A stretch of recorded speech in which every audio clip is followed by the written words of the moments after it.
अर्चना जी, आपको पता है हमारे देश की सबसे खूबसूरत चीज कौन सी है? Joint family. हम सब ने तकरीबन 3-3 जनरेशंस देखी हैं और कुछ किस्मत वालों ने 4 भी देखी हैं। इस बात के लिए तालियां बनती हैं। अच्छा, जैसे हमारी जनरेशन चेंज होती है, फिल्मों की जनरेशन भी चेंज होती है। आप 60s की फिल्मों का प्यार देख लो, कैसे होता था। हीरो हीरोइन नजरें ही नहीं मिलाते थे। हीरोइन तो शर्म के मारे नहीं मिलाती थी, वो पल्लू लपेटती रहती थी। वो शर्म के मारे नहीं मिलाती थी, हीरो डर के मारे नहीं मिलाता था। क्यों? वो इधर उधर देख के बात करता था, है ना?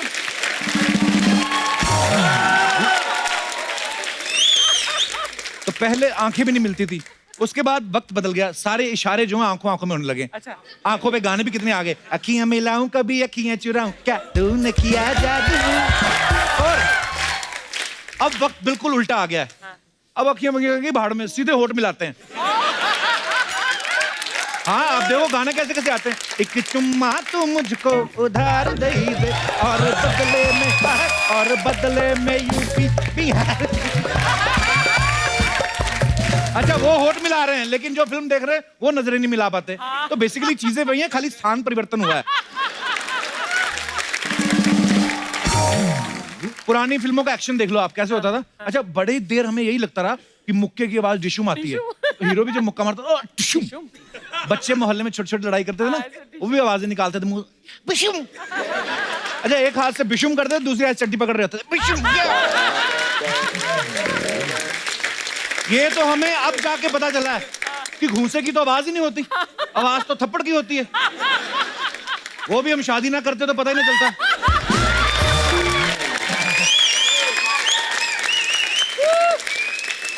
अच्छा, आजकल तो एक एक थिएटर में 6-6 स्क्रीन है, सैकड़ों लोग साथ में बैठ के फिल्म देखते हैं।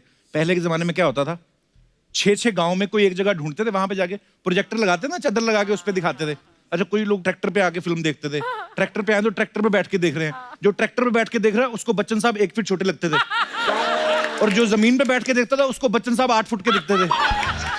अच्छा, जो चादर भी इस्तेमाल होती थी ना, वो सेम चादर होती थी जो सरपंच की शादी में इस्तेमाल हुई थी। कभी दाल गिर गई तो पीला निशान रह गया।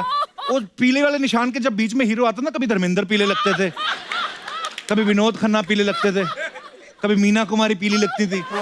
ऐसे फिल्में देखते थे उस समय।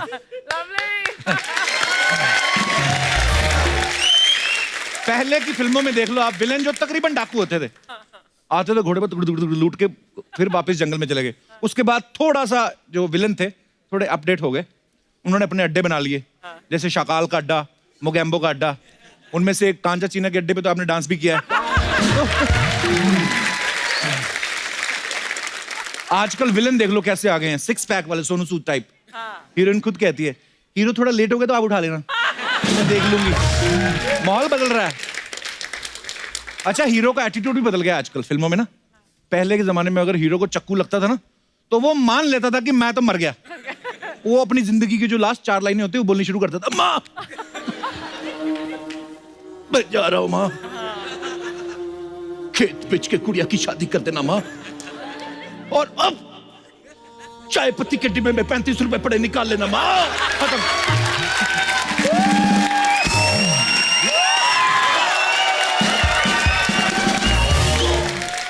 फिर टाइम थोड़ा सा बदल गया। फिर अगर हीरो की पीठ पे चाकू भी कोई मार देता ना, ठक, वो मरता नहीं था, ऐसे खड़ा हो जाता था, खुद चाकू निकाल लेता था। बुज़दिल कहीं के।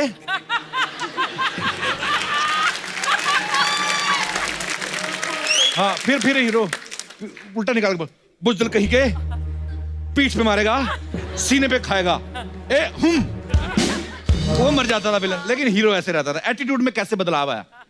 अच्छा, किसी घर में कितनी जनरेशन रह रही हैं, इस बात का अंदाजा आप उनकी तार पे सूख रहे कपड़ों से लगा सकते हो। अगर एक तार पे लंगोट, कच्छा और फ्रेंची साथ में सूख रहे हैं, तो समझ जाओ कि 3 जनरेशन है। सीधा सीधा हिसाब है, लंगोट दादा का, कच्छा बापू का और फ्रेंची बेटे की। अच्छा, तीनों जनरेशन में पैर छूने का तरीका कितना बदल गया। पहले के टाइम पे जो हमारे बाप दादा तो कैसे पैर छूते थे, बुजुर्गों के पैर छूते नहीं, कल दबाते भी थे, प्रणाम बाबूजी, पूरा आशीर्वाद लेते थे। दूसरी जनरेशन जो बीच वाली आई, वो बीच तक ही आती, पैर नहीं छूती, पूरा वो घुटनों तक, पैर पैर भी ना करके निकल जाते, हाथ भी नहीं टच करता घुटने से। अब तीसरी जनरेशन आ गई है जो अपनी छाती पे हाथ रख के बोलती थी, बाजी करे मैंने।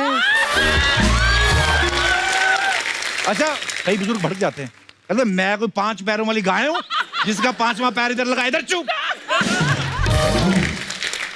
अच्छा, आपका फोन कौन उठा के जवाब दे रहा है इसका भी पता चल जाता था कि कौन सी जनरेशन बात कर रही है। अगर तो बच्चा उठाता है तो वो साफ बोल देता है पापा बाथरूम में। अगर माँ उठाती है बीवी, तो बीवी बाथरूम का नाम ही लेती है, सोफिस्टिकेटेड हो जाती है। अब वो थोड़ा बाहर गए, थोड़ी देर बात कर लेना। अच्छा। अगर दादी उठाएगी वो सारे कच्चे चिट्टे खोल देगी। कौन? राजेंद्र प्रसाद, राजू, वो तो लैट्रिन गया है। वो घर का नाम भी बता देगी और कर क्या रहा है वो भी बता देगी। बुजुर्ग लोग नहीं परवाह करते। पहले घरों में जब खाना खाते तो बाबूजी का वेट किया करते थे, बाबूजी आएंगे तो साथ में खाएंगे। अब थोड़ा माहौल बदल गया, बाबूजी आए ना आए कोई फर्क नहीं पड़ता, वो पिज्जा वाले डिलीवरी वाले की वेट करते हैं। बाबूजी चाहे 2 घंटे लेट हो जाए फर्क नहीं पड़ता, पिज्जा वाला 5 मिनट लेट हो जाए भड़क जाते उस पे। अरे इतनी लेट, उस पे इतना भड़कते जैसे वो मरीज के लिए खून की बोतल लेके आ रहा है। तेरा इंतजार करते करते छोटा बच्चा तकिया खा गया।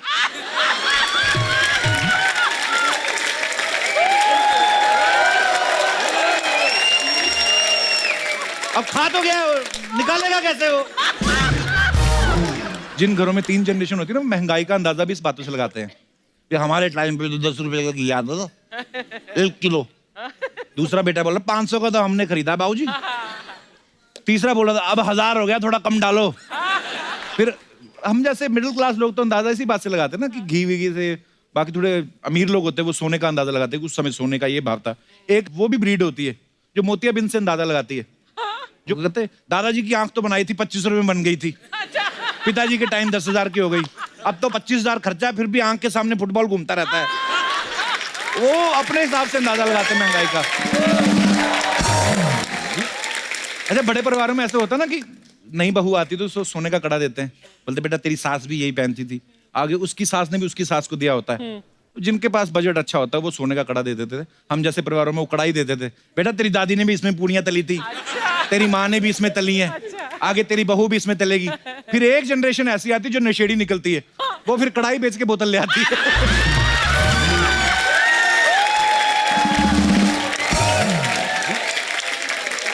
दादा परदादा के टाइम पे जब दिवाली होती थी ना, मतलब घी के दिए जलाते थे, या दियों में तेल डालते थे, उसके बाद मोमबत्तियां आ गई, फिर ये इलेक्ट्रिक दिए आ गए। अच्छा, वो आपको पता है जो घी वाले दिए थे वो बड़ा रिस्की होते थे। क्योंकि वो दादा लोग जो जलाते थे ना उसके, तो जितना घी गिर जाता था वो बालों पे लगा लेते थे।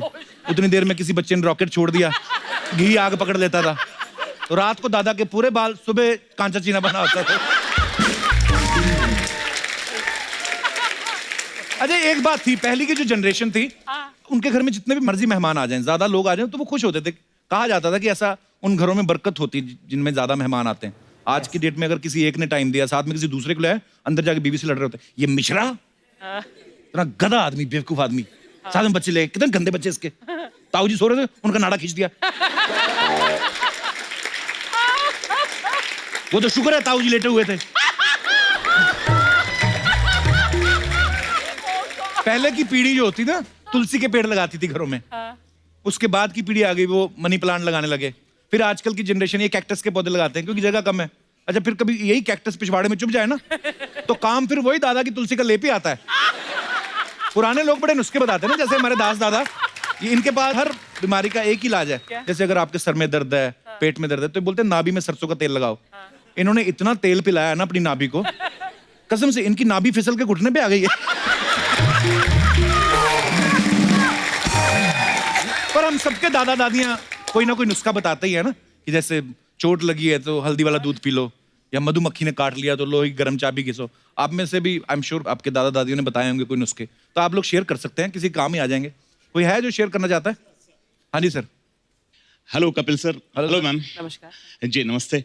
Kapil sir, we love you, you are Thank you, doing sir. A Love noble you too, job and you are making India laugh, smile. Thank you, And there sir. are Thank many.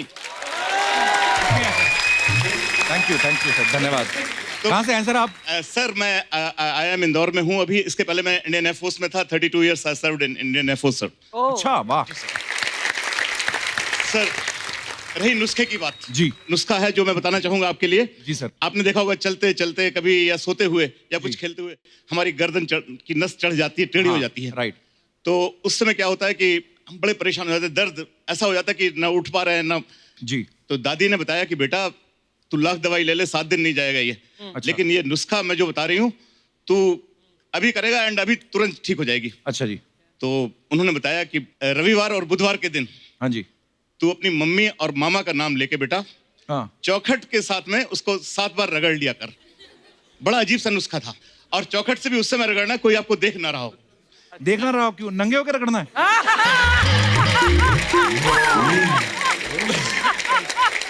तो मतलब ये अरे उसके पीछे logic क्या था जैसे? Sir actually क्या है कि आप उस समय की जब कोई सुबह का समय हो या शाम का समय आपके ऊपर किसी की नजर ना पड़े। अच्छा जी। नजर ना पड़े। नजर ना पड़े। That is it. ये पहली बार सुना मैंने सर। पर ये सुनने के बाद मेरे को एक विजुअल आ रहा है कि हमारे हिंदुस्तान में कई लोग ऐसे चौखट पे सोचो आप, करेंगे। ऊपर से ये भी ध्यान रखना कि देखना रहा। नहीं लेकिन सर ये मैं आपको वो एक्चुअली ना बनाया इसलिए होगा दादियों ने, अगर तो ठीक हो गया ठीक है, नहीं तो कौन सा किसी ने देखा। शुक्रिया शो में आने के लिए, धन्यवाद। और कोई हमारे दोस्त अपनी दादी माँ का नुस्खा शेयर करना चाहते हो? जी madam. Kapil sir, you are doing super job. Oh, thanks, babe. Ji. Kapil sir usually सबकी दादी ठीक होने के लिए नुस्खा देती है, जी। बट मेरी दादी ने बीमार होने के लिए मुझे दिया था। क्यों? एक्चुअली बचपन से हमें बोर्डिंग स्कूल में डाला गया था। अच्छा जी। तो समर वेकेशन होने के बाद जून में स्कूल स्टार्ट हो जाती थी, तो अच्छा वो जी। स्कूल जाने के लिए वो मन नहीं रहता था। तो दादी का था सपोर्ट कि यार बच्चों को रहने दो घर पे, इस टाइप का। अच्छा, वैसे फिर प्यार में? प्यार में। तो फिर दादी ने कहा कि मुझे बताया कि बगल में प्याज रख दो रात भर। हाँ, ये मैंने भी सुना है। उससे बुखार होता था सच्ची में? नहीं, बट एक्चुअली मैंने रात भर रखा वो प्याज, सुबह तक कुछ भी टेम्परेचर नहीं आया, कुछ भी नहीं हुआ। मुझे लगता है बुखार नहीं होता था, वैसे टीचर को स्मेल है, चल भाग यहाँ से, क्या है ना? फिर दादी ने कहा नस्वार ले लो, उससे छींक आ जाएगी। अच्छा। फिर मुझे वो छींक स्टार्ट हो गई। फिर दादी ने मेरे कन्विंस किया मेरे पेरेंट्स को, उसको 8 छींक से दिन थोड़ी ना छुट्टी मिलती है आपको। नहीं, फिर उन्होंने कन्विंस किया कि अब इसके सिम्टम्स लग रहे कि ये बीमार हो जाएगी। अच्छा। 8 दिन उसको घर पे रखते हैं, फिर बाद में बोर्डिंग स्कूल डाल देते। टीचर वैसे खुद भी भेज देते, ज्यादा छींक मारना। नहीं, टीचर के मुंह पे छींक मारो, पेंटिंग हो जाए उसकी। तो क्या नाम आपने बताया अपना? वर्षा। थैंक यू वर्षा, शो में आने के लिए धन्यवाद आपका। Thank you so much. और कोई हमारे दोस्त जो अपने नुस्खे शेयर करना चाहते हैं? जी madam. Hello Kapil sir. Hello ma'am. Hi. मैं पिंकी शाह हूँ, सांता क्रूज से। अच्छा जी। ओके। बहुत बहुत मेरी स्वागत है दादी पिंकी माँ जी आपका। हमेशा बोलती थी कि बेटा याद रखना कि कभी भी पेट में कुछ भी गड़बड़ हो या कुछ भी फीलिंग लूज मोशन जैसी आवे, उठ के टॉयलेट चले जाओ। तो नहीं। तो किचन में जाना, और किचन में जाना, वो मसाले की जो डब्बा है, हाँ जी। उसके अंदर जो राई रहती है, राई, हाँ। वो 1 चम्मच राई ले लेना और ऊपर पानी पी लेना। अच्छा। सुबह सब बंद। सुबह ना, रात में क्या करेगा आदमी? नहीं, रात से अच्छा, राई लेने से तो जो से- लाल रंग की छोटे छोटे दाने होते हैं, राई। रात से जो फीलिंग आती है ना, जो गड़बड़ की, हाँ जी, वो हाँ जी। कम होते जाती है। अच्छा। वाह। तो तब से मैंने आज तक आपने याद आजमाया वो रखी है। नुस्खा, उससे होता है ऐसे? हाँ। Very आप good, भी बड़ी try अच्छी चीज करना। बताई आपने। आप भी ट्राई करना। जब खराब होगा तब हाँ, ट्राई करेंगे। नहीं, जरूर। और मैंने सुना राई अगर कहीं फेंक दो तो वो उग भी आती है। पहाड़ बन जाता राई का। हाँ, सुना है। सही बात है। हाँ। चलिए, बहुत अच्छा नुस्खा बताया, धन्यवाद पिंकी जी, शुक्रिया।